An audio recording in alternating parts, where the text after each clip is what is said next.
Magandang araw mga bata. Bago tayo dumako sa ating talakayan, masitayo muna kayo para sa ating panalangin. Salamat.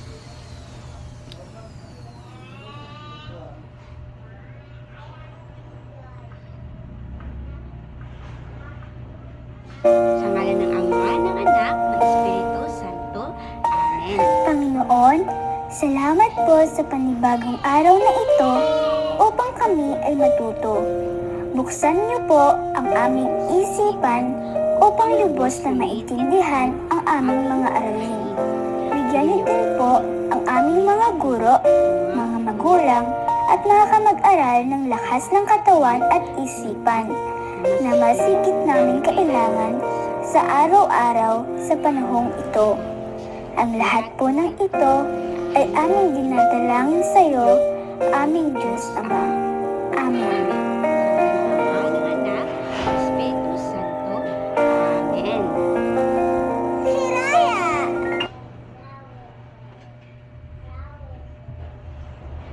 Magandang araw sa inyo mga bata. Pinapakilala ko pala ang aking sarili.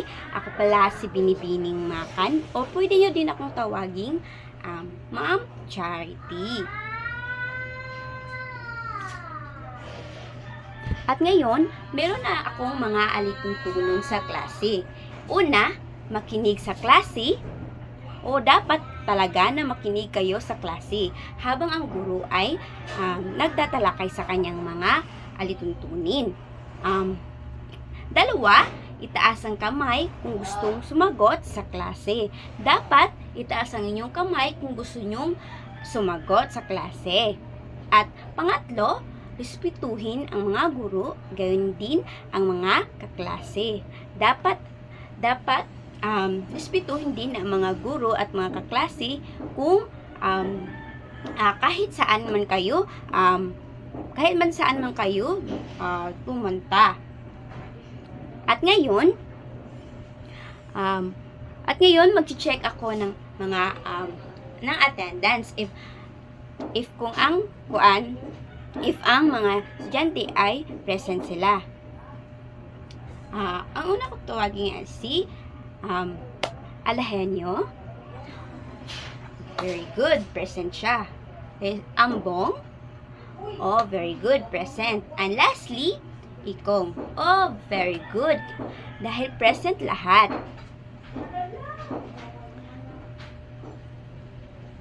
At ngayon naman, dumakot tayo sa ating balik-aral. So, ano nga ba ang ginawa natin noong nakaraang araw?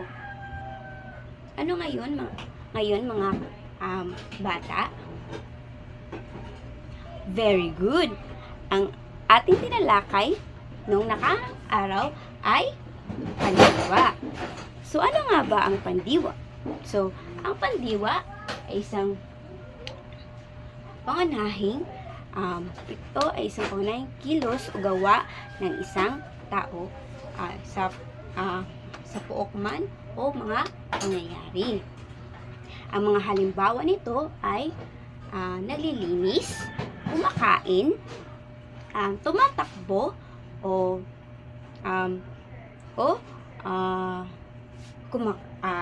naglilinis. Dahil alam nyo na kung ano ang ating tinalakay nung nakaraang araw, meron ako ipapakita sa inyo na isa itong maikli lamang na meron pala akong energizer na ipapakuan sa inyo or song na ipapakita sa inyo.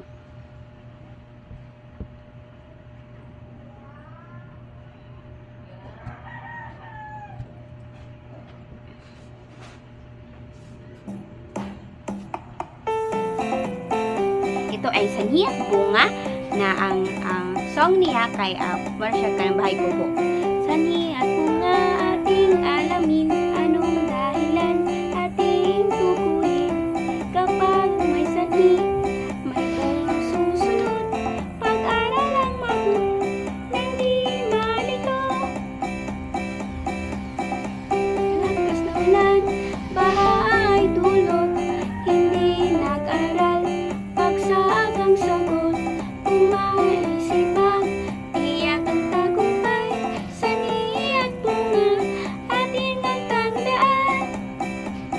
Sani ay dahilan, bunga ay resulta, lahat ng kilos may epekto talaga.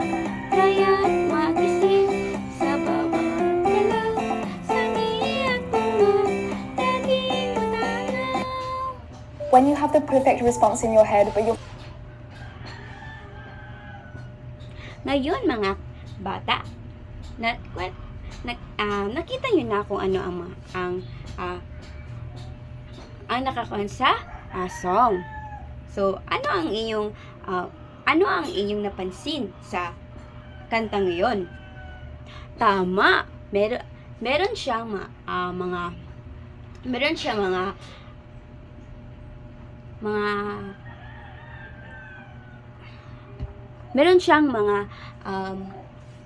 mga gawain na nag-unang bunga at sanhi. Ngayon, meron naman ako ipapakita na mga larawan. Ito mga bata, napansin niyo ba kung ano ang mga nasa larawan? Yung una ay yung bata. Anong ginagawa ng bata? Ang bata ay una, kumakain siya ng candy. Kumakain ng candy. Yung pangalawa, anong ginagawa niya? Naliligo ng ulan. At ang pangatlo, nagpuputol ng mga puno. Ano kayang ibig sabihin nito? O ano kaya ang magiging epekto nito kung gagawin ito o kung para maiwasan ito? Meron ako ipapanood sa inyo na maikling kwento. Ito ang pamagat ay si Pepay.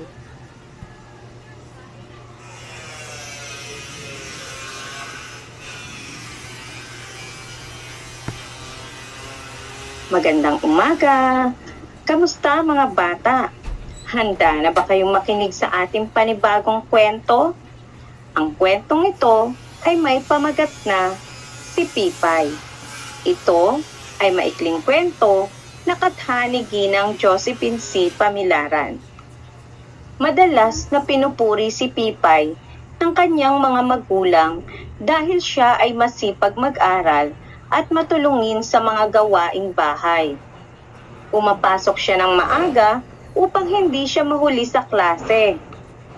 Nakikinig at aktibo rin siyang sumasali sa mga talakayan, kaya nakakakuha siya ng matataas na marka.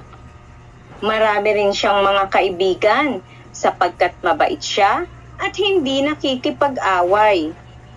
Madalas makakuha ng tropeyo at sabitan ng medalya si Pipay dahil lagi siyang nananalo sa mga patimpalak. Iyan si Pipay, ang batang may galing na taglay. Tama. Ngayon, napanood ninyo ang maikling kwento. Ngayon,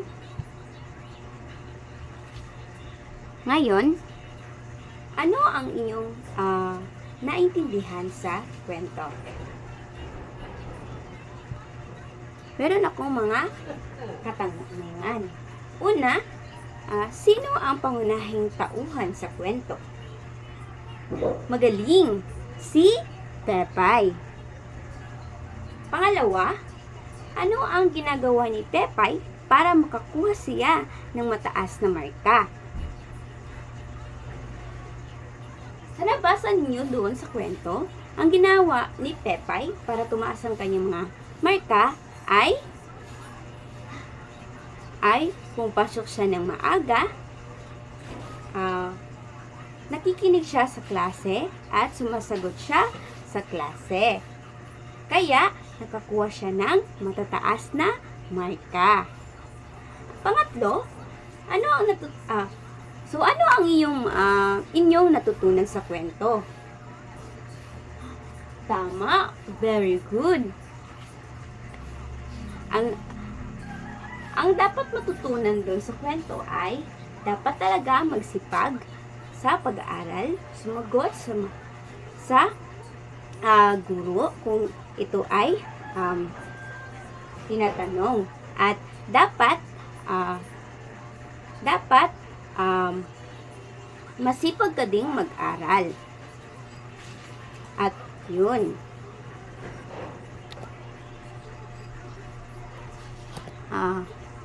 So alam niyo na kung ano ang ating talakayan ngayon? Tama! Ang talakayan natin ngayon, or ang paksa, ay tama. Ito ay sanhi at bunga.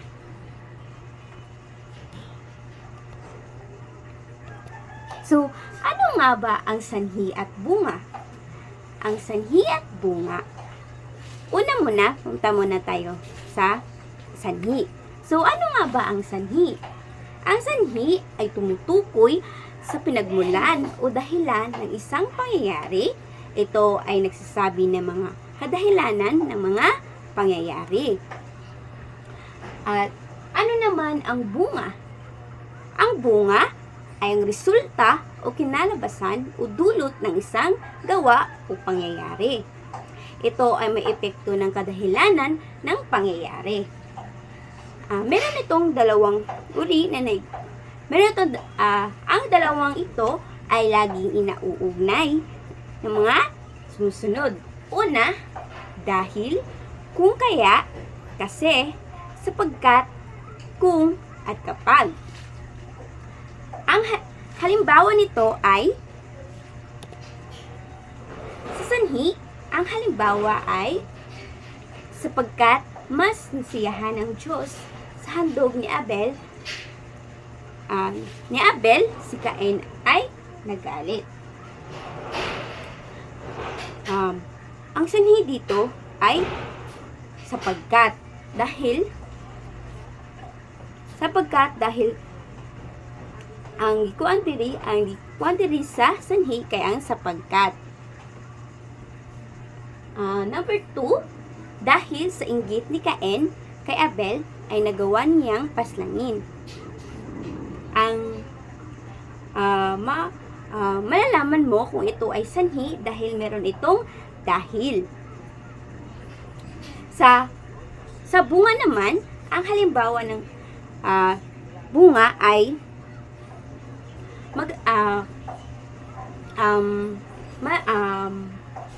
maliit ang nakuha or mababa ang nakuhang marka ni Jacob sa pagsusulit. Mababa dahil hindi siya nakapag-review. Pangalawa naman ay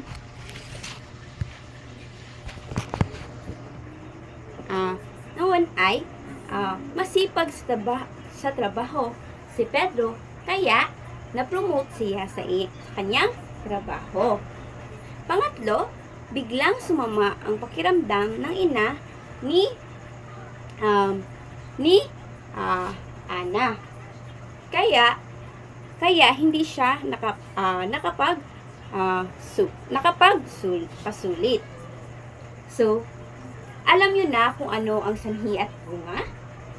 Magaling!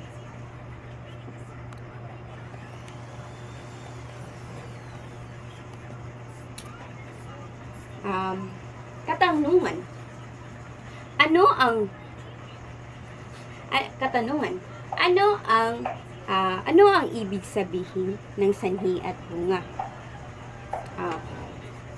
Ang sanhi, ito ay tumutukoy sa mga pangyayari na ginagawa ng isang bagay o ginagawa ng isang tao. Ang bunga naman, ito ay ang resulta ng ginawa ng isang tao. Ngayon, igugrupo ko ang meron akong lumako naman tayo sa paglalapat. Meron akong tatlong group activity. Ang una ay sa group 1 ay panuto.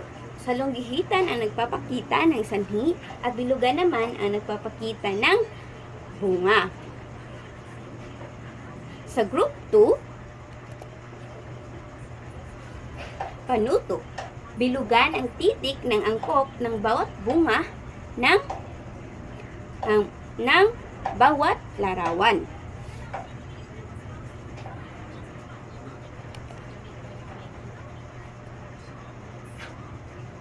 Sa group 3, sagutin ang nagpapakita ng sanhi o bunga sa blankong espasyo.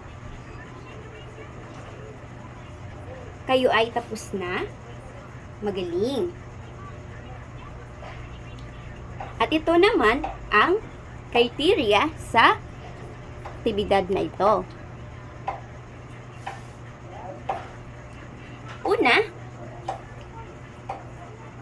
Una, ang criteria ay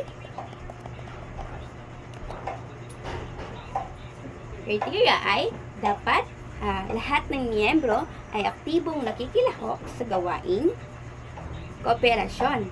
Maganda ang samahan, nagkakasundo, nakikinig sa isa't isa. Kalidad ng output.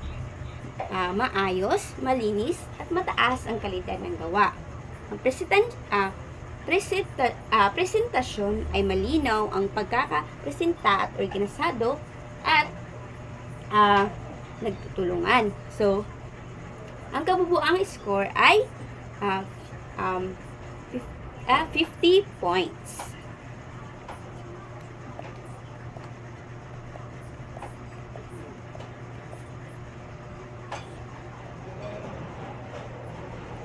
At dito na tayo sa pagsusuri. Pagsusuri, isulat ang titik ng bunga sa kanan sa tamang sanhi nito at sa kaliwa para mabuo ang pangungusap. Test 1 na siya. Test 2, panuto. Piliin ang tamang sagot kung ito ay sanhi o bunga.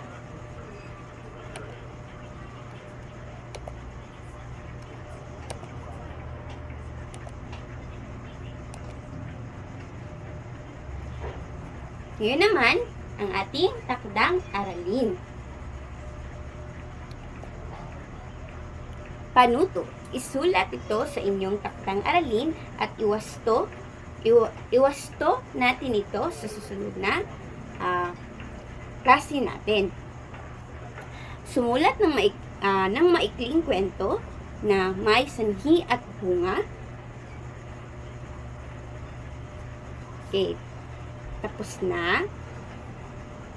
Magaling mga estudyante. At ngayon,